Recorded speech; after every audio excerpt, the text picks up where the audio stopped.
te voy a decir exactamente cuando empecé a sospechar que algo no iba bien con Marta, fue el día que encontré un condón en mi coche. No en la guantera, ni en el maletero. En el suelo del asiento trasero, debajo de la alfombrilla. Y lo más curioso es que nosotros no usábamos condones desde hace años. Desde antes de casarnos, de hecho. Y sí, puede parecer de película barata, pero fue así. Un martes por la tarde, después de salir del trabajo, decidí llevar el coche al túnel de lavado.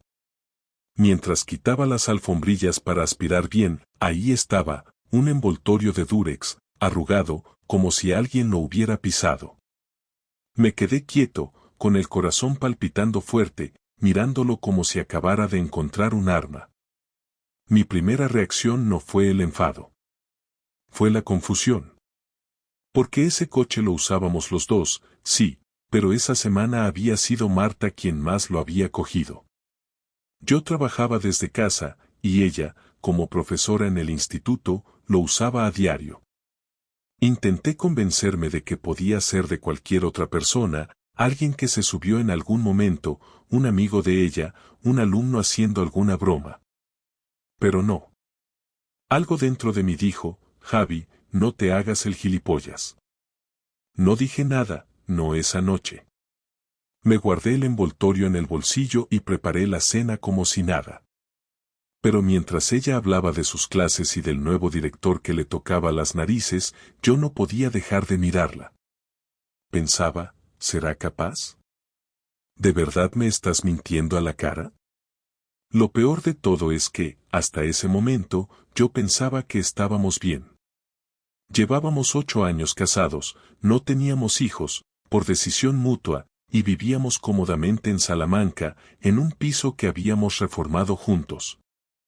Salíamos con amigos los fines de semana, hacíamos escapadas a la playa o a la montaña, teníamos una vida estable, con sus altibajos, pero sin grandes dramas. Y sin embargo, ahí estaba yo, frente al espejo del baño esa noche, mirándome fijamente mientras me repetía, si encuentras una prueba más, una sola más, vas a tener que enfrentarlo. Y créeme, la encontré. Pero no fue en su móvil, ni en su bolso, ni espiándola. No. Fue de la forma más absurda e inesperada que te puedas imaginar. Y esa es la parte que todavía me cuesta digerir. Porque cuando te enteras de que la persona con la que compartes tu vida tiene otra cara, una que tú nunca viste, no es que te enfades. Es que se te cae el alma a los pies. Y lo que vino después fue aún peor. Porque uno puede aguantar muchas cosas, pero el desprecio, el engaño descarado y la burla, eso no. Eso te transforma. No dormí bien esa noche. Me giraba una y otra vez en la cama mientras ella dormía como si nada a mi lado. Supongo que el cuerpo nota cuando algo no encaja. Al día siguiente, mientras ella se duchaba, me senté en la cocina con un café y el envoltorio delante de mí sobre la mesa. Lo miraba como si esperara que me hablara, como si me fuera a decir, soy tu billete de salida de esta mentira. No sabía qué hacer con él. Tirarlo me parecía un acto de cobardía, pero enseñárselo así, sin más, tampoco era suficiente. No tenía ganas de una pelea sin fondo. Yo quería saber la verdad. Toda. Quería que ella se delatara sola, sin que yo tuviera que enseñarle el arma. Así que lo guardé en una caja de herramientas que tengo en la terraza, justo al fondo, donde guardo los tornillos viejos y las pilas que ya no funcionan. Y entonces empecé a fijarme, de verdad. Los días siguientes me volví una especie de observador silencioso. Marta salía de casa cada mañana sobre las 8 menos cuarto, con su termo de café y sus carpetas llenas de exámenes. Siempre con prisa, siempre con ese gesto de me voy que llego tarde aunque el instituto está a menos de 10 minutos. Yo, desde el salón, la veía marcharse con su abrigo negro y sus botines. Lo que empezó a rayarme fue que empezó a arreglarse más de lo normal. Labios pintados, ojos delineados, perfume. Detalles que antes solo veía cuando salíamos a cenar o íbamos a algún evento. La primera vez que lo noté me dije que igual había reunión con padres o algo así, pero cuando la tercera semana seguía con la misma rutina de maquillarse como si fuera a una boda, ya no pude hacerme el tonto. Y no era solo eso. También estaba más sonriente con el móvil. A veces se le escapaba una risita mientras escribía. Yo la miraba desde la otra punta del sofá y no decía nada. Me mordía la lengua. Ella, cuando notaba que yo la miraba, me soltaba algún comentario estúpido, como una amiga del trabajo que es una payasa o la del grupo del máster que manda memes todo el día. Pero lo curioso era que, justo después de esas risitas, guardaba el móvil en el bolso o lo dejaba boca abajo. El siguiente paso fue empezar a fijarme en sus horarios. Y no me volví loco ni le puse GPS ni nada así. Simplemente presté atención. Empezaba a decir que salía más tarde del instituto, que había que corregir, que se había quedado hablando con alguna compañera, que se había apuntado a unas clases de pilates por la tarde. Y ahí fue donde me entró la duda más fuerte. Porque un viernes dijo que se iba a pilates y me ofrecía llevarla. Así, sin más. Su cara cambió por un segundo, muy sutil, pero yo ya estaba atento.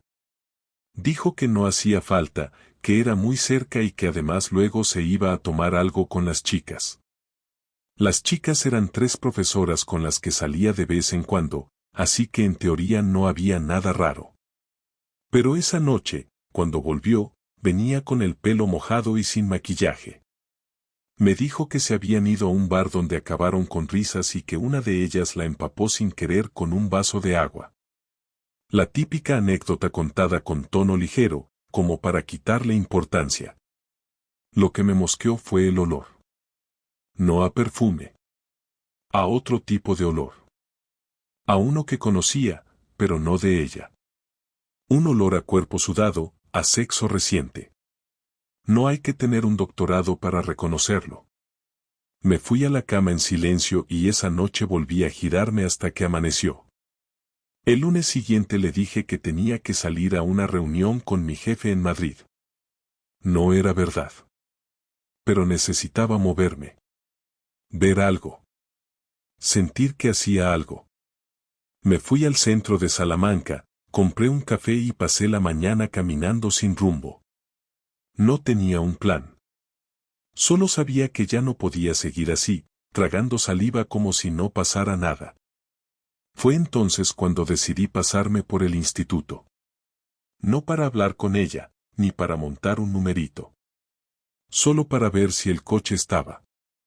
Si de verdad estaba donde decía que estaba.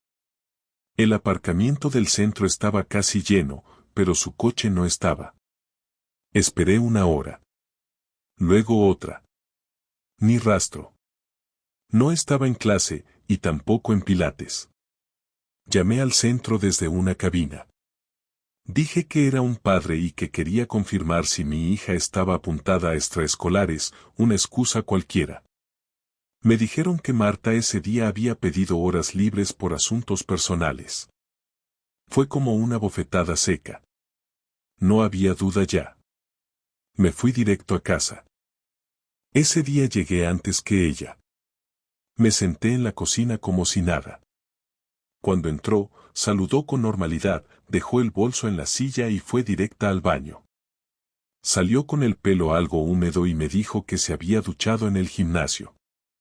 Me limité a mirarla, y cuando me preguntó por qué tenía esa cara, solté, ¿dónde has estado esta mañana? Lo pregunté sin tono, sin levantar la voz, sin ponerme agresivo. Ella se quedó quieta un momento y luego dijo que había tenido que hacer unos recados. Le pedí que me dijera exactamente cuáles. Ahí empezó a incomodarse. Empezó con frases vagas, como tenía que ver unas cosas del máster o he ido al centro a buscar unos materiales. Yo no dije nada más. Me levanté, fui a la terraza, abrí la caja de herramientas, saqué el envoltorio del condón y lo dejé sobre la mesa delante de ella. Explícame esto, le dije, mirándola a los ojos. Su cara cambió por completo. No se lo esperaba. Primero quiso negar. Luego se hizo la ofendida. Dijo que no sabía nada, que eso no era suyo, que igual había estado alguien en el coche. Pero cuando vio que yo no pestañeaba, que la estaba esperando sin moverme, se levantó de golpe, cogió su bolso, y se encerró en el dormitorio. No volví a hablarle esa noche. Ella no salió de la habitación y yo dormí en el sofá. El silencio fue brutal, más que cualquier grito. Pero ya estaba todo claro. No necesitaba pruebas digitales, ni detectives, ni confesiones con lágrimas. La tenía delante. Solo me faltaba decidir qué hacer con esa verdad. Cuando amaneció, la casa estaba tan silenciosa que parecía que nadie vivía allí, aunque los dos seguíamos dentro como si fuéramos desconocidos obligados a compartir un piso. No dormí bien en el sofá, y cuando abrí los ojos sentí una mezcla rara de cansancio, tensión y una especie de lucidez que hasta ese momento no había tenido. Me quedé sentado un rato mirando hacia la ventana, sin ganas de encender la televisión ni de prepararme el desayuno. Estaba intentando ordenar lo que había pasado y lo que estaba a punto de pasar, porque sabía que ya no podía evitar la confrontación. No podíamos seguir hablando como si nada.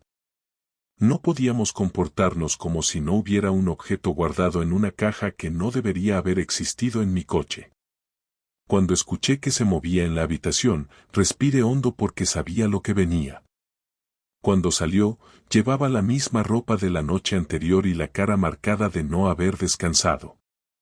Me dijo un simple hola que sonó tan falso que me hizo sentir más rabia que si me hubiese insultado. Yo contesté igual de frío porque no quería una conversación superficial. Le dije que necesitábamos hablar y que lo hiciéramos sin rodeos. Ella se cruzó de brazos, se apoyó en la barra de la cocina y dijo que estaba bien, que habláramos, aunque ya podía ver que no le apetecía nada y que iba a intentar escaparse de la conversación con excusas. Le pregunté directamente si me había sido infiel. No quería rodeos, no quería frases vacías, solo quería una respuesta clara. Ella me miró de una manera que no supe descifrar, porque parecía sorprendida, enfadada, avergonzada y cansada al mismo tiempo. Me dijo que no, que por supuesto que no sabía qué era ese envoltorio y que estaba harta de que yo insinuara cosas que no tenían sentido. Me dijo que llevaba semanas sintiendo que yo estaba distante y que eso la tenía agotada, que parecía que buscaba fallos en todo y que no entendía por qué estaba tan susceptible. Yo le contesté que no estaba susceptible sin motivo y que no era normal que apareciera un condón en nuestro coche cuando nosotros no usábamos ninguno desde hacía años. Ella se agarró al argumento del coche como si fuera la única tabla de salvación y empezó a decir que lo mismo había sido alguien de mi trabajo, que igual un día llevé a alguien sin contárselo. Algo absurdo porque no llevo a nadie en el coche desde hace meses, pero lo peor fue que lo dijo con una seguridad que casi parecía que estaba convencida. Yo le dije que no inventara cosas y que dejara de desviar el tema. Fue entonces cuando su tono cambió. Ella dejó de parecer sorprendida y pasó a ponerse a la defensiva de una forma casi agresiva. Dijo que estaba harta de que la vigilara y de que desconfiara de todo lo que hacía, que últimamente no se sentía tranquila en casa, que cada vez que sonaba su móvil yo giraba la cabeza, que cada vez que decía que tenía que quedarse un rato más en el instituto yo hacía un gesto raro, que cada vez que se arreglaba más de la cuenta yo fruncía el ceño. Me soltó un discurso largo en el que parecía que ella era la víctima y yo un marido controlador que se había vuelto paranoico de un día para otro. Todo lo dijo con una convicción que me hizo dudar durante unos segundos, no de su fidelidad, sino de si yo estaba gestionando bien la situación. Lo pensé solo un momento porque enseguida regresó la realidad. Le dije que dejara de hablar de sensaciones y que habláramos de hechos. Le pregunté nuevamente dónde había estado el día de los asuntos personales. Ella volvió a decir que tenía recados. Le pedí detalles. No daba ninguno.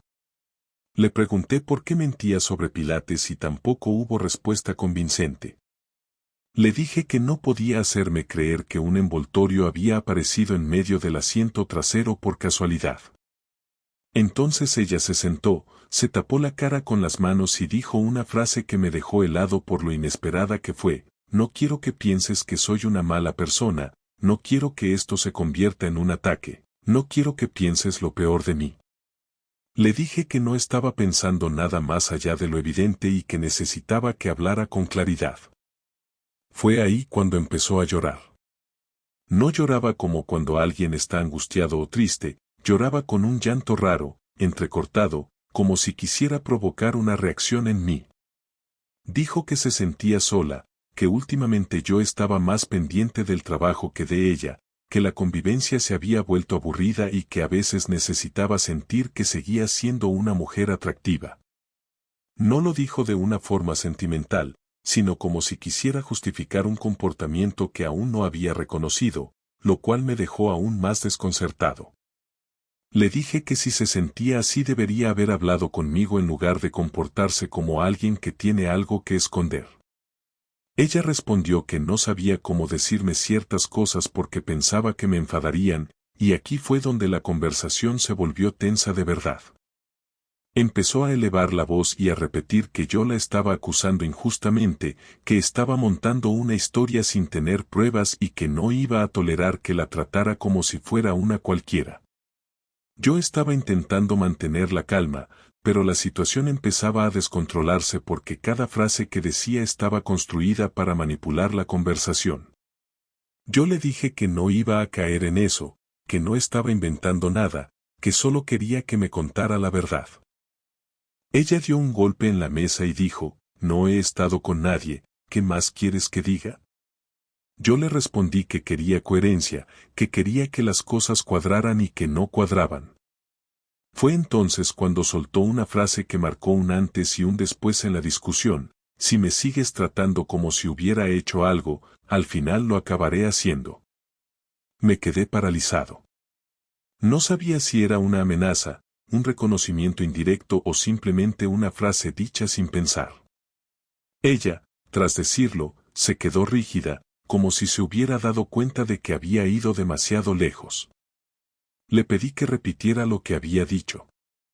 Ella dijo que había sido un comentario impulsivo, que no significaba nada. Le dije que sí significaba algo porque nadie dice algo así sin que haya algo detrás. Ella volvió a llorar, volvió a taparse la cara y dijo que no quería seguir hablando, que estaba saturada. Se levantó y se fue al dormitorio sin decir nada más. Cerró la puerta con un portazo fuerte que me hizo sentir que la conversación había terminado, pero que el problema estaba lejos de terminarse. Me quedé en la cocina durante más de una hora pensando en cada una de sus frases.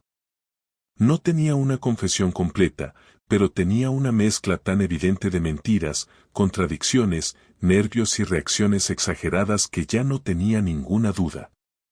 El envoltorio no era un error. Sus horarios no eran un error. Sus explicaciones no eran un error. Había algo, y aunque ella no lo había admitido directamente, había dejado escapar suficientes pistas como para no poder seguir negándome la realidad. Cuando finalmente salió de la habitación, llevaba ropa de calle y el bolso. Me dijo que necesitaba aire. No me pidió permiso, no me dio detalles, solo dijo eso y se fue. No intenté detenerla porque ya no tenía sentido. La puerta se cerró y yo me quedé ahí, sabiendo que el siguiente paso no iba a ser una conversación tranquila. Lo que venía iba a ser duro, y aunque aún no sabía exactamente lo que ella había hecho, tenía claro que la confrontación real no había hecho más que empezar. Cuando salió por la puerta aquella tarde y la escuché bajar las escaleras con paso rápido, me quedé de pie en medio del salón sin saber cuánto tardaría en volver ni en qué estado regresaría.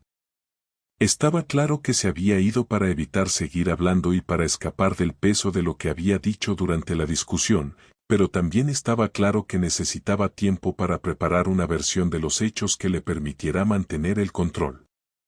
Yo no moví nada de la casa durante ese rato, ni puse música, ni encendí la televisión, ni intenté distraerme con nada, porque sentía que todo aquello no iba de entretenerme mientras esperaba, sino de mantener la cabeza fría. Cada vez que respiraba notaba una especie de tensión acumulada en el cuerpo que no conseguía soltar, y aún así no estaba nervioso por miedo a perderla, sino porque tenía la impresión de que lo que iba a pasar esa noche rompería lo poco que quedaba de normalidad en nuestra relación. Pasaron casi 3 horas antes de que Marta volviera y en ese tiempo no recibí ninguna llamada ni mensaje suyo, lo cual no me sorprendió porque ya la conocía lo bastante bien como para saber que cuando se sentía descubierta prefería aislarse y presentarse después con una postura firme. Entró con las llaves en la mano y el gesto calmado, como si la discusión se hubiese quedado atrás, y dejó el bolso en la silla sin decir hola ni pedir disculpas, lo que ya me indicaba que no tenía intención de retomar la conversación desde donde la habíamos dejado, sino de redirigirla.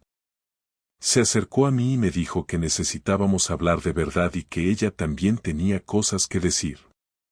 Yo le respondí que estaba dispuesto a escuchar pero que esta vez no iba a aceptar explicaciones vagas ni evasivas, y apenas terminé de hablar se sentó frente a mí con un gesto serio, como si hubiera tomado una decisión que no estaba dispuesto a cambiar. Empezó diciendo que se sentía vigilada, que últimamente notaba mis ojos en cada movimiento que hacía y que eso la asfixiaba. Y aunque su argumento no tenía sentido porque esa conducta mía había empezado solo después de todas las señales que ella había ido dejando, parecía convencida de que esa era la base de todo. Me dijo que si nuestra relación estaba mal no era por algo que hubiera hecho ella, sino por la inseguridad que yo llevaba acumulando durante meses, y que no quería seguir viviendo con alguien que dudaba de todo.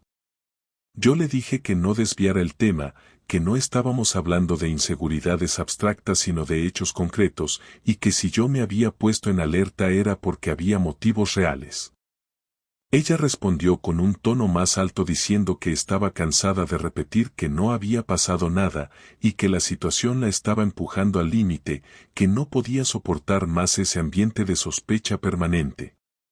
Yo le contesté que el ambiente no era permanente, sino reciente, y que había aparecido cuando ella empezó a actuar de forma inconsistente.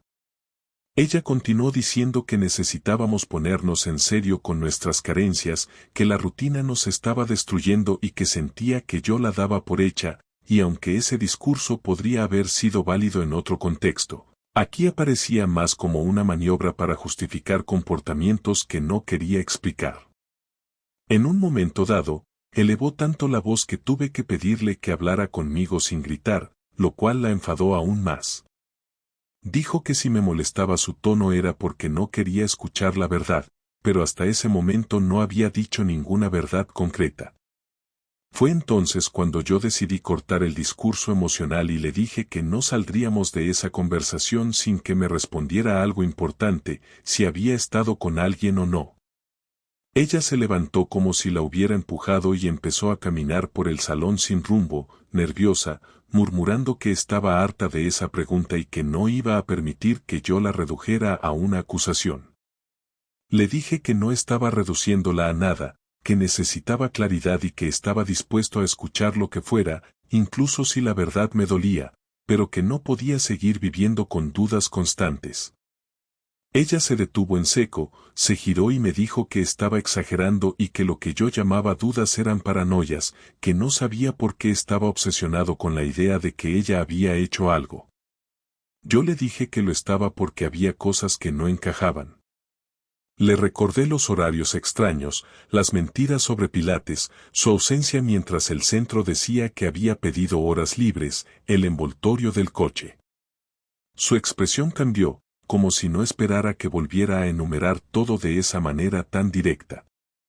Intentó interrumpirme, pero no la dejé. Le dije que la única manera de solucionar aquello era hablar con honestidad, no seguir creando historias secundarias. Fue entonces cuando dejó de moverse y se quedó quieta frente a mí. Me dijo que estaba cansada de que yo la arrinconara, que no tenía por qué justificarse ante nadie y que no iba a rebajarse a dar explicaciones que no debía. Esa frase me molestó especialmente porque estaba formulada como si la infidelidad fuese un asunto menor que no merecía una conversación clara. Le dije que no se trataba de rebajarse, que se trataba de ser mi pareja y hablar cuando algo afecta a los dos. De pronto empezó a decir que lo que había pasado últimamente era culpa de la falta de estabilidad emocional entre nosotros y repitió varias veces que no se sentía valorada, como si eso fuera una excusa suficiente para evitar responder de forma concreta. El ambiente empezó a calentarse. Ella me acusó de estar creando una tensión insoportable en casa y dijo que si seguíamos así era mejor darnos un tiempo. Yo le contesté que un tiempo no arregla nada si antes no se dice la verdad, y ahí ella explotó. Dijo que no entendía por qué necesitaba que dijera algo que no había ocurrido, que si yo quería que admitiera algo para sentirme mejor que lo dijera directamente. Yo respondí que no quería una confesión inventada, sino la real, que en su actitud había demasiados silencios sospechosos como para creer su versión. Cuando dije eso se echó a llorar, pero no como antes, donde el llanto servía para desviar el tema, sino un llanto más contenido y frustrado, como si por primera vez sintiera que no podía escapar de la situación. Intenté calmarla diciéndole que no quería hacerle daño, pero que necesitaba saber la verdad porque no podía seguir construyendo mi vida sobre dudas, y ahí fue cuando ella se sentó y dijo algo que lo cambió todo. Me dijo que había cometido errores y que no había sabido gestionarlos, que había sentido cosas que no esperaba sentir y que se había dejado llevar en momentos en los que no pensaba con claridad. Lo dijo sin mencionar a nadie ni describir ninguna acción específica, pero era una admisión encubierta. Le pedí que detallara qué significaba eso, y ella dijo que no quería entrar en temas que solo iban a hacer más daño del necesario. Yo le dije que no había otra forma de avanzar. Después de un rato de tensión insoportable, ella dijo la primera frase directa de toda la tarde, no fue algo planeado. No añadió más, pero lo dijo con un tono que no dejaba espacio a la interpretación. Le pregunté con quién había sido. Ella me pidió que no le hiciera decir nombres. Le pregunté cuántas veces había ocurrido. Ella dijo que una. Le pregunté si era verdad y no respondió. Le pregunté si fue reciente. Ella dijo que no quería hablar más porque ya se había dicho suficiente. Me quedé mirándola en silencio porque en ese punto ya no necesitaba que diera más detalles, su actitud lo había confirmado todo. Después de eso, se levantó y se fue al dormitorio sin cerrar la puerta, lo cual no sé si significaba que quería que la siguiera o que simplemente estaba agotada. Yo me quedé sentado en el salón, respirando despacio, sabiendo que el punto de no retorno había llegado. Al día siguiente no hubo desayuno compartido ni saludos forzados ni intentos por fingir normalidad. Marta se encerró en el dormitorio toda la mañana y yo me quedé en el salón, sin moverme mucho, con el mismo pantalón de pijama del día anterior y una taza de café que ni siquiera terminé, solo pensaba sin parar, repasando cada frase que ella había dicho y cada gesto que había hecho. Buscaba detalles que quizás había pasado por alto en el pasado, escenas cotidianas que antes no significaban nada y que ahora se reescribían en mi cabeza con otra intención, y no podía dejar de pensar que durante semanas o incluso meses había estado compartiendo su cuerpo y su tiempo con otro hombre mientras yo preparaba la cena, mientras le pasaba la ropa planchada, mientras buscaba vuelos para un viaje que nunca hicimos porque según ella no era buen momento. El asco que sentí no fue solo hacia ella sino hacia mí mismo por haber tardado tanto en ver lo evidente, y esa mezcla de rabia e impotencia fue lo que me empujó a tomar una decisión clara. No iba a quedarme esperando a que ella decidiera cómo seguir con todo esto, no iba a ser el que pidiera explicaciones ni el que rogara por detalles. Se acabó la fase de preguntas, ahora venía la de consecuencias. La primera llamada que hice fue a Iván, un amigo de la universidad que tenía una empresa de reformas y que además trabajaba con un abogado especializado en temas de separación y patrimonio. Me atendió de inmediato. Le expliqué todo sin adornos y sin pausas, me escuchó con un silencio incómodo y cuando terminé solo me dijo que me mandaría el contacto de su abogado y que cualquier cosa que necesitara, incluso si era moverme unos días fuera de casa, él tenía un piso vacío que me podía prestar. Colgué y sentí por primera vez en días que estaba tomando el control, no como venganza emocional, sino como respuesta práctica, porque seguir esperando que ella dijera algo más era inútil. Ya lo había dicho todo con sus evasivas, con su forma de esquivar miradas, con ese no fue planeado que no me decía ni cuándo ni con quién, pero que ya no necesitaba explicación. Después de eso, empecé a preparar todo lo que tenía que preparar, y no me refiero a maletas ni a discusiones, sino a papeles, cuentas, accesos, claves, listados. Hice una copia de cada documento importante, revisé los extractos bancarios, exporté todos los correos relacionados con nuestras finanzas y ordené todo en carpetas digitales, no porque tuviera miedo de que me quitara nada, sino porque no quería dejar ni un cabo suelto, no quería tener que volver a hablar con ella de nada que no fuera estrictamente necesario, y mientras hacía todo eso, ella seguía en la habitación sin decir una palabra, ni preguntó qué estaba haciendo, ni intentó explicarse, ni siquiera para intentar justificarse con una versión más suave, simplemente desapareció de mi rutina como si hubiera asumido que ya no podía maquillar nada. A la tarde, salí sin decirle nada, fui al piso de Iván, hablé con él unos minutos y recogí las llaves, le agradecí sin entrar en detalles y luego me fui al bar de siempre, me senté solo. Pedí una cerveza y abrí el portátil, entré en el correo, redacté un mensaje con asunto información importante, separación, y se lo mandé a ella con copia al abogado que Iván me había recomendado. En el cuerpo del mensaje no puse drama, solo instrucciones, puntos claros, he tomado la decisión de iniciar el proceso de separación, no voy a entrar en discusiones emocionales, tendrás noticias del abogado en las próximas horas, prefiero que a partir de ahora las comunicaciones sean por escrito. Lo firmé con mi nombre completo y salí del correo, cerré el portátil, pedí otra cerveza y me la tomé más despacio, porque en ese momento me sentía tranquilo, por fin había hecho algo que no dependía de ella. Volví a casa tarde, no para dormir ahí, sino para recoger mis cosas más importantes, no llevaba maleta, solo una mochila, no quería que se notara nada dramático, pero sí evidente. Cuando entré ella estaba en el salón con cara de haber llorado, me miró como si esperara que yo dijera algo, pero no lo hice, fui al dormitorio, abrí el armario y empecé a meter ropa básica en la mochila, una muda para unos días, algo cómodo, 2 camisas, un cargador, mi portátil, un libro que no había terminado y el pasaporte, por si acaso. Ella entró detrás de mí y preguntó si me iba, le dije que sí, que me iba a otro sitio a pasar unos días y que ya había iniciado los trámites. Su cara se contrajo, no lloró, no gritó, no pidió explicaciones, solo dijo Javi, no tienes por qué hacerlo así. Le respondí que era la única forma posible, que no había marcha atrás, que no me interesaban más palabras. Ella se sentó en la cama, y por primera vez desde que esto empezó, la vi derrumbada de verdad, pero no por remordimiento, sino porque por fin se había dado cuenta de que su decisión tenía consecuencias.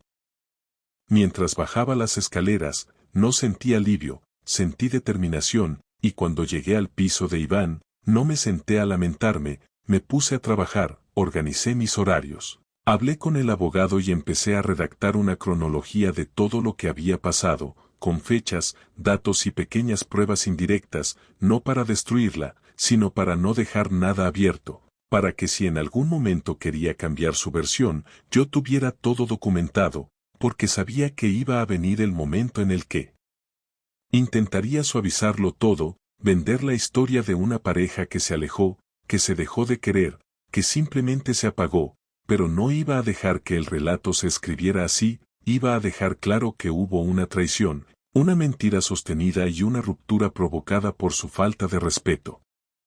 Esa misma noche recibí un mensaje de ella que decía: no sé si todo esto es irreversible, pero me gustaría que no termináramos así. Lo leí 3 veces y no respondí, y no porque no supiera qué decir, sino porque no tenía sentido decir nada. No era cuestión de rabia, era una cuestión de dignidad. Y si algo tenía claro en ese momento era que no pensaba seguir siendo el segundo plato de nadie ni vivir con alguien que había usado nuestra casa como escenario para una doble vida, así que apagué el móvil y me acosté. 4 días después de haber salido de casa, ella me pidió que habláramos en persona. No fue un mensaje largo, ni lleno de drama, solo me escribió que necesitaba que habláramos con calma, sin reproches, y que entendía si yo no quería pero que al menos le diera esa oportunidad. Tardé casi 1 hora en responderle porque no tenía claro si quería verla de nuevo o si eso solo iba a generar más desgaste, pero al final le dije que sí, que hablaríamos esa misma noche, en el piso, pero que no esperaba una reconciliación ni pensaba retroceder en lo que ya había puesto en marcha. Me respondió que entendía y que estaría ahí a las 8. Cerré el móvil y no sentí ansiedad, ni rabia, solo quería escuchar lo que tenía para decir, por simple curiosidad o por terminar con el cierre que ella necesitaba más que yo, porque yo ya lo tenía claro. Llegué al piso 15 minutos antes, me duché, me vestí sin demasiada ceremonia y me senté en la mesa con una botella de agua y el portátil cerrado a un lado. Ella llegó puntual. Tocó el timbre, y cuando abrí la puerta, la vi con un rostro que no mostraba ni orgullo ni culpa, solo cansancio. Entró sin decir nada, se quitó el abrigo y se sentó frente a mí sin mirar a su alrededor, como si ese lugar ya no le dijera nada. Estuvimos un par de minutos en silencio hasta que ella rompió el hielo diciendo que había estado pensando mucho en todo y que no estaba segura de por dónde empezar. Yo no dije nada. Solo la miré esperando que empezara a hablar de verdad. Respiró hondo y dijo que no me había querido hacer daño, que nunca fue su intención destruir nada, que las cosas se le fueron de las manos y que ni siquiera supo cómo gestionarlas cuando empezó a ver que todo se complicaba. Dijo que había sido débil, que había sentido una mezcla de inseguridad y necesidad de validación que no sabía cómo manejar y que había buscado algo fuera que no tenía sentido ni futuro. Yo seguía sin decir nada porque todo eso ya lo había escuchado antes, solo con otras palabras, y no necesitaba una confesión emocional, sino una respuesta concreta. Le pregunté si seguía viendo al tipo con el que me engañó. Se quedó callada unos segundos y luego negó con la cabeza. Me dijo que no, que después de lo que pasó y del estado en el que quedó nuestra relación, no había seguido ningún tipo de contacto con él, que no tenía ningún interés, que todo había sido una vía de escape momentánea, sin propósito real. Le pregunté si había sido solo una vez, como me había insinuado antes. Ella dijo que no, que fueron varias, y que no sabía en qué momento perdió el control de la situación, pero que sentía vergüenza, no solo por el hecho en sí, sino por la forma en la que lo ocultó, por las mentiras, por las manipulaciones. Le dije que lo que más dolía no era la infidelidad física, sino la deslealtad diaria, las decisiones que tomó para mantener la apariencia de una vida que ya no respetaba. Ella asintió y me dijo que entendía eso perfectamente, que había estado repasando todo lo que hizo para sostener esa mentira y que ahora no podía verse al espejo sin sentir rechazo por su propia imagen. Entonces fue cuando ella intentó cambiar el tono de la conversación. Me preguntó si creía que había alguna forma de salvar algo, si quedaba una mínima posibilidad de reconstruir lo que habíamos tenido. No lo preguntó llorando ni con tono dramático, solo con una expresión neutra, como alguien que ya no espera una respuesta positiva pero igual quiere preguntar. Yo le dije que no había posibilidad de reconstruir nada, que lo que habíamos tenido ya no existía desde el momento en que eligió abrirle la puerta a otra persona mientras yo estaba en casa confiando en ella, que no podía construir una vida con alguien en quien no confiaba y que no estaba dispuesto a vivir mirando hacia atrás todo el tiempo. Ella bajó la mirada. No discutió, no trató de convencerme, simplemente dijo que lo comprendía. Me preguntó qué iba a pasar ahora con todo lo que teníamos en común.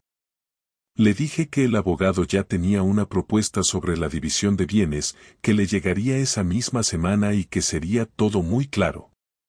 Le expliqué que no quería pelear por nada, que no me interesaba quedarme con más ni con menos, que solo quería cerrar el capítulo y seguir adelante. Ella dijo que valoraba que yo no intentara complicar las cosas, que se lo agradecía y que asumiría lo que correspondiera. Le dije que eso era lo mínimo que podía hacer después de todo. Asintió, y durante un minuto volvió el silencio. Me dijo que había pensado en mudarse a casa de su hermana unos días, mientras organizaba todo. Le dije que era lo mejor. Me preguntó si quería que pasara por casa a recoger sus cosas en horarios en los que yo no estuviera.